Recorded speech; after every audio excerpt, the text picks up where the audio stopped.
나는 믿음으로 산다는 제목으로 하나님 말씀 선포하겠습니다. 기독교에서 믿음, 소망, 사랑은 정말 중요한 주제입니다. 특별히 믿음은 우리가 매일 강조해도 지나치지 않습니다. 예수님이 제자들에게 말씀하실 때, 또는 제자들이 어떤 가끔 살아가서 실수도 하고 어리석은 행동을 할 때에도 참아주시고 눈 감아주셨는데, 믿음 없는 말을 할 때는 아주 야단을 치시고 책망하시고 믿음을 가지라고 말씀하셨어요. 그만큼 믿음은 너무너무도 우리 신앙생활의 기초가 되는 것입니다. 마태복음 8장에 보니까 예수님이 제자들과 함께 배를 타시고 가는데 갑자기 풍랑이 확 불었어요. 완전히 배가 뒤집혀질 위기상황이 되자 어부던 제자들조차도 너무 두려워서 주무신 예수님을 깨웁니다. 예수님 제발 살려주십시오 라고 하자 예수님께서 제자들에게 야단치면서 왜 두려워하느냐, 믿음이 적은 자들아 라고 말씀하시고, 그 바람을 꾸짖었을 때 바람과 바다가 잔잔해져 있는 그런 놀라운 기적을 경험하게 됩니다. 여기서 포인트는 뭐냐면, 제자들은 주님과 함께 하셨지만 예수님이 하나님으로 메시아로 믿지를 않았다는 거예요.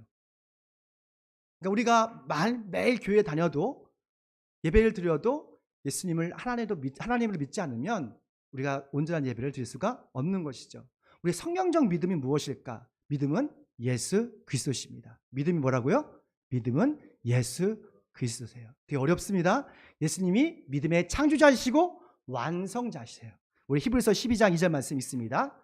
믿음의 창시자이시고 완성자이신 예수님을 바라보십시오. 아멘. 내가 믿습니다. 이게 믿음이 아니라 예수님이 우리의 믿음의 창조자이시고 완성자라는 거예요. 아니, 왜 예수님이 우리 믿음의 창조자시고 완성자이시냐면, 예수님이 십자가에서 달려 죽으심으로 구원의 믿음을 만드시고 주님께서 부활하심을 통해서 우리가 구원의 믿음을 완성했었기 때문에 그렇습니다. 그래서 믿음의 시작과 끝은 누구예요? 예수 그리스도예요. 그래서 우리가 하나님 믿는 것이 아니라 믿음이라는 은혜를 통해서 그 믿음을 받는 거예요. 믿어지는 거예요. 하나님께서 이곳에 함께 하심을 믿어주시길 바랍니다. 대부분의 사람들이 세상적인 믿음과 성경적 믿음을 혼돈하고 있는 경우가 많아요. 내가 알고 있는 믿음은 대부분의 사람들이 세상적인 믿음을 갖고 있어요. 세상적인 믿음은 나의 지식 또한 신념, 생각으로 나오는 긍정적인 믿음, 심리적인 확신, 창조적인 믿음입니다. 하지만 성경적인 믿음은 하나님의 말씀에서 나오는 믿음이에요. 예수님의 말씀에서 나온 믿음, 그리고 성령의 감동에서 나온 믿음이 성경적인 믿음이에요. 그래서 성경적 믿음은 복음의 말씀을 들을 때에 우리 마음속에서 그리스도의 믿음이 만들어지는 거예요. 복음을 들을 때에 우리 마음속에서 믿음이 만들어집니다. 우리 마음속에 믿음이 생기면 날마다 하나님과 동행하면서 성령의 기적을 날마다 경험할 수 있는 거예요. 여러분, 날마다 성령의 기적을 경험하십니까? 그렇지 않으세요? 그러면은 우리 안에 성령의 성경적인 믿음이 어떻게 보면 작을 수가 있는 거예요. 그러면 믿음으로 사는 사람은 믿음으로 무엇을 할까? 함께 있습니다. 믿음으로 사람은 하나님의 말씀을 깨닫습니다. 우리는 믿음으로 하나님의 말씀을 깨닫습니다. 아무리 교회 다니고 말씀을 많이 들어도 믿음이 없으면 있잖아요, 창조주 하나님이 믿어지지 않아요. 이해되지 않아요. 오직 믿음이 있을 때, 우리 마음속에 믿음이 있을 때 보이지 않는 세계와 보이는 세계를 창조하신 창조자 하나님이 믿어지고 알아지는 거예요. 우리 3절 말씀입니다. 믿음으로 우리는 세상이 하나님의 말씀으로 지어졌다는 것을 깨닫습니다. 아멘.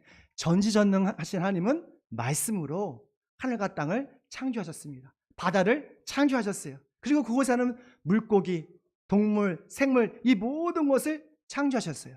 특별히 하나님의 형상으로 저와 여러분을 창조하시고 세상에서 번성하라, 그리고 세상을 다스리라, 세상을 관리하라고 하셨습니다. 그러니까 하나님의 말씀으로 세상을 창조하신 것을 우리는 믿습니다. 이런 믿으십니까? 근데요, 창조자 하나님 믿지 않는 사람은 대부분 뭘 믿냐면 진화론을 믿어요. 진화론. 세상 사람들은 진화론을 믿는 이유는 하나님을 믿고 싶지 않기 때문에 그렇습니다. 우리가 지성적인 사람을, 되게 과학자들이 지성적인 사람이 많잖아요. 과학자들은 가장 싫어하는 단어가 있습니다. 그것은 바로 우연입니다. 과학자들은 항상 원인이 있고 결과에 대해서 연구하고 리서치하는 사람들이잖아요. 그런데도 놀랍게도 많은 과학자들이 우연이 된 것이라는, 원인과 결과가 없는 우연이 된 것이라는 기반을 하는 진화론을 믿고 있어요. 진화론은 과학이 아니라 종교예요. 그래서 진화론은 과학을 가정한 종교에 가깝습니다. 하지만 우리는 창조자 하나님을 믿습니다. 하나님께서 말씀으로 시간과 공간을 창조하시고 목적이 있는 이런 생태계를, 시스템을 다 만드신 거예요. 질서를 창조하신 거예요. 그 질서 가운데 모든 우주 만물이 돌아가고 있는 거예요. 그래서 오직 그리스도의 믿음이 있는 사람들만이 하나님의 창조의 섭리와 목적을 알 수 있고 하나님의 뜻대로 우리가 살아갈 수 있는 거예요. 창조주 하나님은 믿음의 대상이지 논쟁의 대상이 아닙니다.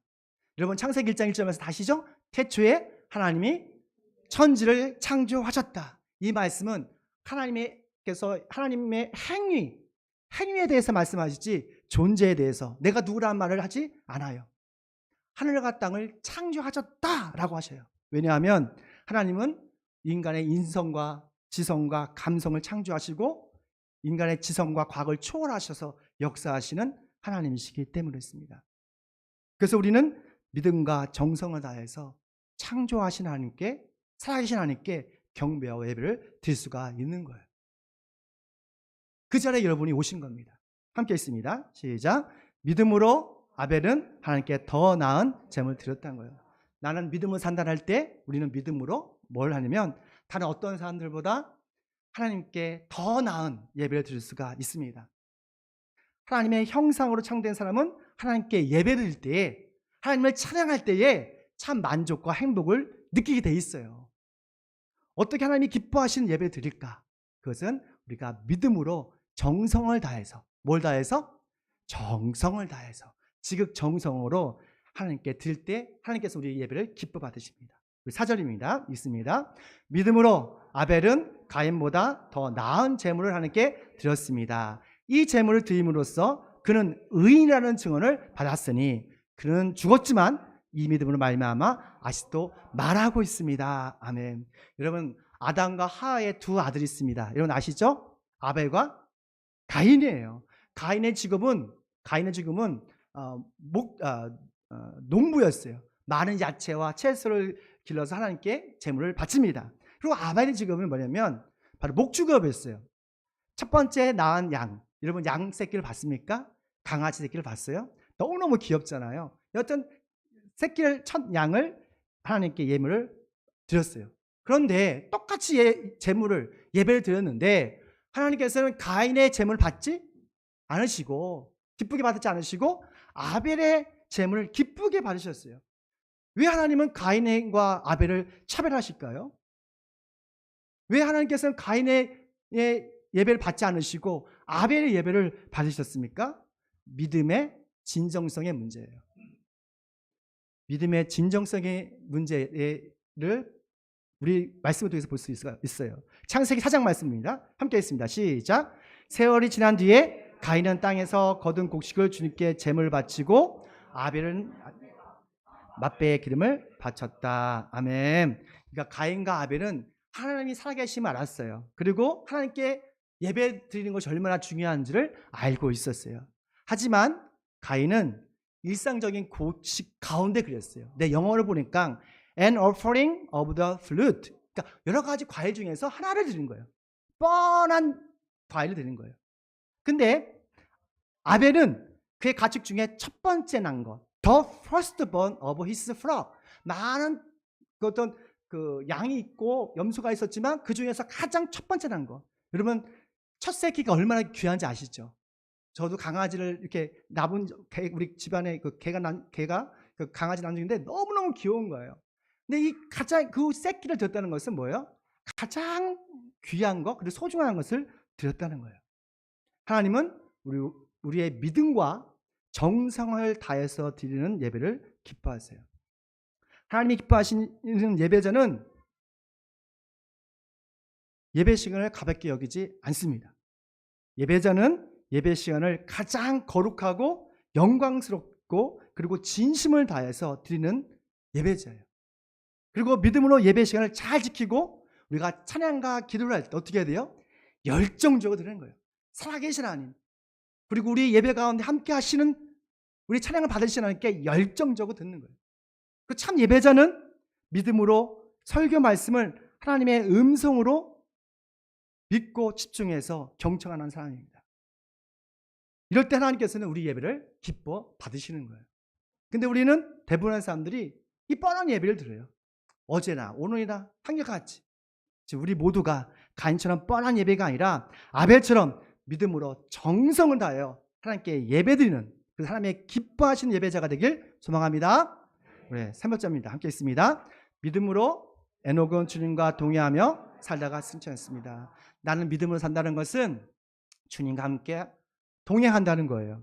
믿음이 없이는 하나님과 동행할 수도 없고 하늘나라에 갈 수도 없습니다. 천국에 갈 수도 없어요. 에녹은 365년, 어떻게 보면 365일 같지 않습니까? 그러니까 365년 하나님과 동행하다가 죽음을 경험하지 않고 그냥 승천해버렸어요. 믿으십니까? 말씀이 써있으니까 저는 믿습니다. 우리 5절 말씀입니다. 있습니다. 믿음으로 에녹은 죽지 않고 하늘로 옮겨갔습니다. 옮겨가기 전에 그는 하나님을 기쁘게 해드렸다는 증언을 받은 것입니다. 아멘. 잘 들어보시죠. 모든 피조물은 태어나고 성장하고 늙고 죽어서 몸은 흙으로 가고 우리 영혼은 어디로 가죠? 그러니까 본 고향으로 하늘나라 가요. 믿지 않는 사람들은 지옥에 가겠죠. 하지만 그리스도의 모형으로 구약 성경에서 죽음을 경험하지 않는 두 사람이 있습니다. 그리고 승천한 사람이 있어요. 누구죠? 바로 에녹. 또 한 사람 모세 아니에요. 엘리야예요. 모세도 죽었어요. 엘리야입니다. 죽음을 경험하지 않고 승천한 두 사람의 공통점이 있습니다. 그들은 이 땅에 살면서 항상 주님과 동행했다란 말을 해요. 동행했다. 창세기 5장 23절 말씀 함께 있습니다. 에녹은 모두 365년을 살았다. 에녹은 하나님과 동행하다가 사라졌다. 하나님이 그를 데려가신 것이다. 아멘. 우리가 어떻게 에녹처럼 하나님과 동행하는 삶을 살 수가 있습니까? 믿음으로 주님과 동행할 수가 있어요. 믿음 없이는 주님과 동행할 수가 없어요. 이 믿음은 성경에 기반한 믿음입니다. 나의 생각, 나의 신념, 철학을 만드는 신념이 아닙니다. 성경 속에서 나타난 그 믿음의 역사들 가운데 나타난 그분들의 믿음을 우리가 받는 거예요. 믿음의 조상들이 하나님을 믿고 순종했던 그 믿음에 기초하는 거예요. 예수님께서 제자들이 마음에 근심과 걱정이 가득 찼을 때 하신 말씀이 있어요. 너는 마음에 근심하지 말라. 하나님을 믿으니 나를 믿으라 하셨어요. 만약에 우리가 여전히 마음속에 근심과 걱정과 두려움이 있다면 우리는 하나님 믿지만 사실은 완전히 믿지 않는 거예요. 왜냐하면 예수님께서 약속하셨거든요. 하나님을 믿으니 나를 믿으라. 그리고 내가 너와 24시간 항상 함께 있겠다라고 약속해 주셨어요. 마태복음 28장에 보면 세상 끝날까지 나는 너희와 항상 I am always with you 라고 약속해 주셨어요. 이 약속을 정말 믿는다면 예수님께서는 성령을 통해서 우리와 항상 함께 하실 걸 믿습니다. 여러분과 함께 할 걸 믿습니다. 예수님과 항상 함께 여러분은 대화할 수 있어야 돼요. 왜냐하면 예수님께서 약속하셨잖아요. 우리가 항상 함께 한다고. 365일 24시간 날마다 여러분과 함께 하신다는 거니까요. 그러니까 우리의 염려 걱정을 주님과 예수님과 대화하셔야 돼요. 그리고 여러분의 계획을 예수님께 이야기하셔야 돼요. 기도는 주여 주여 하는 것이 또 기도지만 사실은 우리 일상에서 예수님과 친구처럼 사랑하는 애인처럼 대화하는 거예요. 이야기하는 거예요. 그게 바로 동행이에요. 날마다 예수님과 이야기하십시오. 중얼중얼 대십시오. 주님께서 여러분에게 응답하실 거예요. 제 개인적인 영적인 체험을 여러분에게 말씀드리겠습니다. 영원에서 우리 부모님이 계셔서 제 영적인 체험을 말씀 안 드렸어요. 근데 드려야 되겠어. 제가 젊어서 마음속으로 예수님과 매일 대화한 적이 있어요. 처음에는 어떤 느낌이 드냐면 그냥 나의 생각이 그냥 나의 자아와 대화하는 것처럼 느껴져요. 주님과 대화하는데 주님께서는 아주 간단 명료하게 말씀하십니다. 근데 이게 나의 말인지 나의 생각인지 예수님의 생각인지 혼란스러워요. 정말 혼란스러워요. 근데 어느 순간에 이 어떤 느낌이 들면 하나님의 말씀이라는 것을, 음성이라는 것을 알게 되었어요. 뭐라면 주님께서 하시는 그런 말들이 내 마음속에 떠오르는 생각들이 성경에 기반된 것은 다 하나님의 음성이에요. 여러분 아셨죠? 여러분이 차 안에서 직장에서 순간순간 마음으로 생각할 수 있잖아요. 이야기할 수 있잖아요. 그때 오는 생각이 있어요. 그의 자의 생각이 있고 성령의 생각이 있어요. 예수님의 주신 음성이 있다고요. 그런데 그 말씀, 그 예수님의 음성이 또한 나의 생각이 혼란스러울 때 이것이 성경에 기초에 있으면 그것은 예수님의 말씀이에요. 이렇게 함을 통해서 우리는 조금씩 자아의 생각과 예수님의 말씀을 구별할 수가 있어요. 그러면 어떤 현상이 일어나면 주님께서 나의 미래에 일어날 일까지도 말씀하세요. 하나님께서 사무엘에게 나타나셔서 엘리 제사장에 일어날 일들을 말씀해 주시잖아요. 그런 것처럼 여러분의 미래까지도 예언까지 하실 경우가 많습니다. 그래서 이런 영적인 훈련을 하셔야 돼요. 이해를 못 하시는 분이 있으시더라고요. 자꾸 마음속으로 주님과 대화하셔야 돼요. 교회에서는 말할 것도 없고 나가서 그 다음에 주님께서 여러분에게 말씀을 주십니다. 그럼 그 말씀에 순종하면 되는 거예요. 날마다 주님과 동행함으로 정말 어떤 폭우가 와고 또 홍수가 와도 하늘의 평안과 기쁨을 누리시길 소망합니다. 마지막입니다. 있습니다. 믿음으로 노아는 주님의 경고에 순종하며 생존합니다. 아멘. 우리가 사는 시대는 믿음이 없는 시대에 살고 있기 때문에 하나님의 말씀, 하나님의 경고를 참 가볍게 여기고 무시하는 경향이 참 많습니다. 여러분 그럴 때마다 하나님께서 되게 속상해 하십니다. 우리는 하나님의 마음을 속상하게 하지 말아야 될 것 같아요. 많은 사람들이 하나님의 말씀과 메시지를 우습게 여기고 가볍게 여길지라도 여러분은 그래서는 안 돼요. 하나님의 말씀은 정말 하나님의 생명의 말씀이라고 믿고 우리의 그 말씀에 순종할 때 주님께서는 우리를 기뻐하시는 걸 보게 됩니다. 정말 하나님의 종말에 대한 성경 말씀보다도 환경운동가들의 보고서를 더 신뢰하는 경향이 있어요. 하지만 믿음의 사람들, 하나님의 말씀, 작은 셈이란 경우에도 민감하게 반응하고 대비하는 사람들입니다. 우리 7절 말씀입니다. 읽습니다. 믿음으로 노아는 하나님께서 아직 보이지 않는 일에 대하여 경고하셨을 때에 하나님을 경외하고 방주를 마련하기 자기 가족을 고려하였습니다. 아멘. 우리 창세기 6장 말씀을 보면 하나님께서 아름답게 세상을 창조하신 이 모든 세상을 사람들에게 모든 걸 다스리고 관리하셨지만 무법천지가 됐습니다. 하지만 노아는 하나님과 동의하고 의롭고 흠이 없는 사람이라고 성경은 말하고 있어요. 주님은 노아를 480세, 제가 보기엔 480세인데 하여튼 선택하셔서 그에게 홍수로 세상을 멸망시킬 거라고 미리 알려주셨습니다. 뿐만 아니라 노아야 너는 해결책이 있는데 너와 네 가족이 살 수 있는 대비책이 있는데 그것은 산속에서 잣나무와 역청으로 커다란 배를 만들면 너는 살 수 있다고 방법도 예시해 주셨어요. 우리 창세기 6장 14절 말씀 있습니다. 너는 잣나무로 방주 한 척을 만들어라. 방주 안에 방을 이렇게 만들고 역청을 안팎에 칠하라. 아멘. 이것은 이루어지지 않은 일이거든요. 노아가 이 말씀을 받았을 때가 500세였어요. 그리고 그 홍수가 터진 것은 600세였어요. 대략 한 100년 동안 방주를 지은 거예요. 노아는 보이지 않았지만, 일어나지 않았지만 하나님의 말씀이기 때문에, 경고이기 때문에 순종을 했어요. 믿음은 순종으로 완성되는 거예요. 노아는 가족과 함께 어디에서? 바다에서? 아니에요. 바다에서 방주를 만났다면 그래도 주변에 있는 사람들이 그를 우습게 여기지는 않았을 거예요. 어디에서? 산속에서 가족과 함께 몇 년 동안? 약 100년 동안 그 방주를 짓기 시작합니다. 이 노아의 방주 얼마나 큰지 아시죠?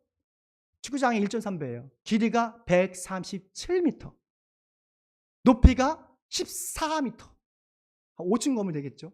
그리고 높이가 14m, 너비가 23m래요. 그러니까 축구장이 1.3배만큼 이 엄청난 크기의 방주를 어디에서 만든다고요? 산에서 나무를 베서, 잣나무를 베서, 소나무를 베서, 그래야 역청을 발라서 120년 동안 짓는 거예요.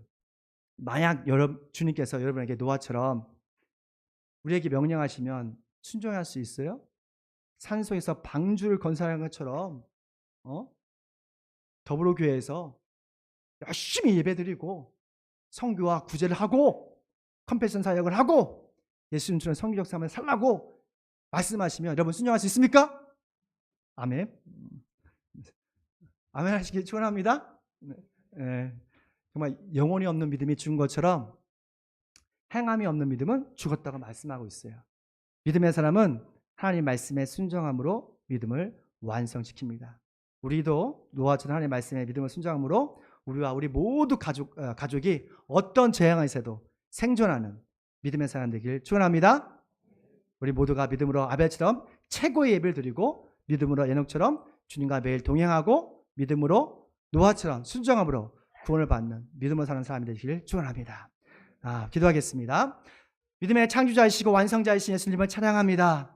우리가 아벨처럼 믿음으로 정성을 다해서 뻔한 예배가 아니라 하나님께서 기뻐하는 예배를 드리게 도와주시옵고 에녹처럼 믿음으로 주님과 24시간 동행하면서 하늘나라를 갈 수 있는, 하늘나라 이 땅에서 누릴 수 있는 그런 믿음의 사람 되게 도와주시옵소서. 그리고 노아처럼 믿음으로 주의 말씀에 민감하게 순종함을 통해서 어떤 재앙과 역경에서도 생존하는 믿음으로 사는 하나님의 백성들 되게 도와주시옵소서. 그렇게 하신 예수님의 이름으로 기도드립니다.